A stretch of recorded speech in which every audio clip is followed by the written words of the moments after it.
Hey guys, that other guy here. I had this idea just after I actually posted this, so that's why it's a bit. That's why there's no connection to it in the actual post. I'll post a link to this later on once I've done this. Basically, I thought about it and I thought people write books and then they do audiobooks, which, if you've ever heard one, are actually just an extremely dull reading by the person who wrote the book of their books. It gets on my nerves that it sometimes is so dull.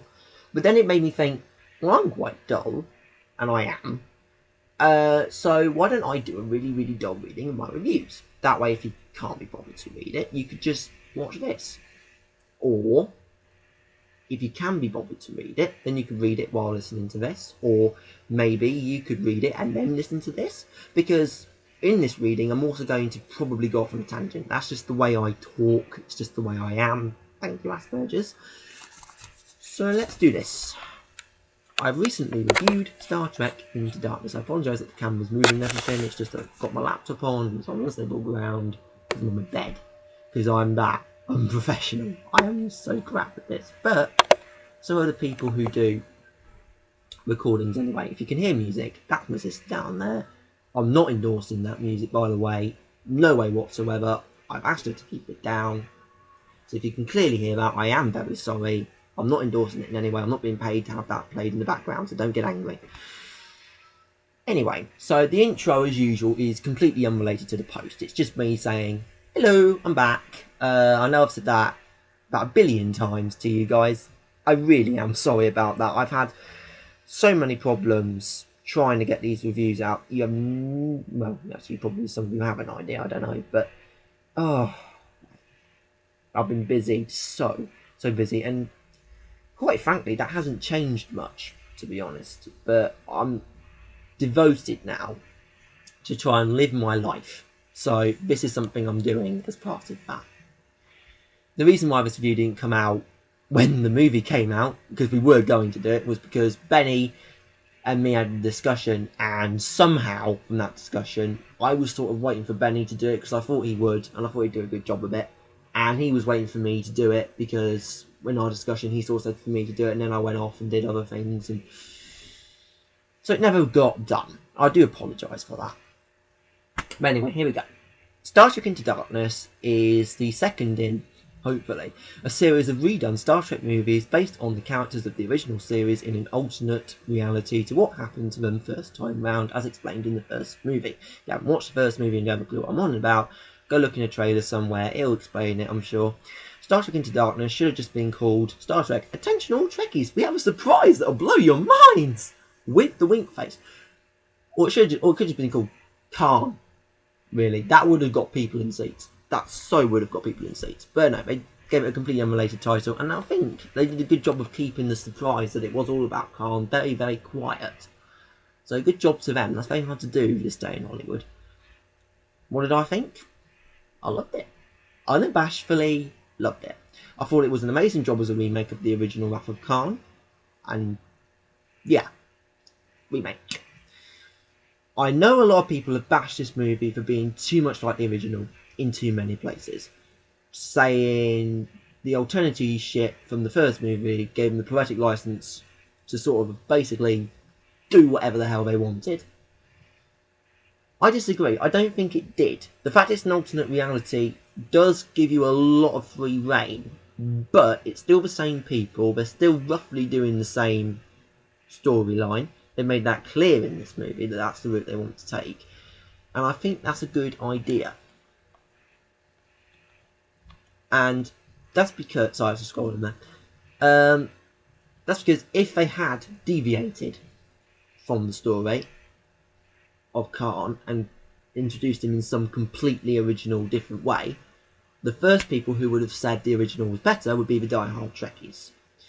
So my point is, no matter which way they would have gone, they would have got stick for it. The way they went, it's too similar. If they'd gone completely the other way, it's too different. And they would have just faced it either way. So I think they did the right thing. Because this way, we can re-explore Khan's character. And also, we can put him in different situations, see what he does. I like that, the fact they were able to then play around with putting Khan in all these new places and say, well, what if this had happened to Khan in the original? How would he have responded? I don't know. Let's see what happens. Let's write it and see what happens. And in my opinion, they couldn't have got anyone better to play him than Benedict Cumberbatch. He is an incredible actor as far as I'm concerned. I really, really respect him and everything he does. And actually, having read about his life in a very gentlemanly magazine, I think he is a great guy overall. Very, very iconic. Anyway, he said he really enjoyed playing the character in an after-movie interview, in a special that was done on Sky Movies, and he adored the emotion, sometimes emotionless portrayal, and so did I, just as much. Furthermore, with the previous movie, I can't fault the acting, except Zachary Quinto, and this is just me personally. You just got to put yourself in my shoes. You've spent your entire life doing exactly what Spock does, which is hiding your emotions with the use of logic and intelligence. That's exactly what I've done my whole life. Thank you, Asperger's. So then he comes along and he plays a character who does exactly that. And I can see the acting very clearly for what it is. It's probably more my perspective than his acting. And I think also it's the writers are trying to show his human side a lot. But I just, you know, it doesn't work for me. Anyway, despite what I just said, there is an issue with this movie that stinks out like a ball cue in Federation space. The scene where Kirk dies. In the original, it was Spock who died, and then Kirk defeated Khan. Spock died at the end, so they were able to cast his casket off onto the planet Genesis, which was created by Khan's destroyed ship. And that's where he rested, and then they came back later and found him. That was great. The problem was, they redid this scene, and they killed off Kirk, and they were like, yes, we did a great scene, we did a flip on it, which I really enjoyed. Yay, that's amazing, that's amazing. Shit, Kirk's dead. We can't end the movie with Kirk being dead. You see, this is what I think the fanatical work experience were doing. They just were left the ending, and they were going, yeah, we can put this iconic scene in. And they were like, yeah, that's going to be amazing. That's great. Everyone's going to adore that, because they're all big fanboys. And they wrote that out, and then they're like, shit, we fucked up here. How can we save him? Wait a minute, didn't you say Khan's blood have regenerative properties? I know, it can bring the Tribble back to life, and then they can put him in a stasis pod and give him an injection, and he comes back to life. Khan's blood saves the day. Yeah, we'll just do that. And they wrote that in the end, and boom, ending done.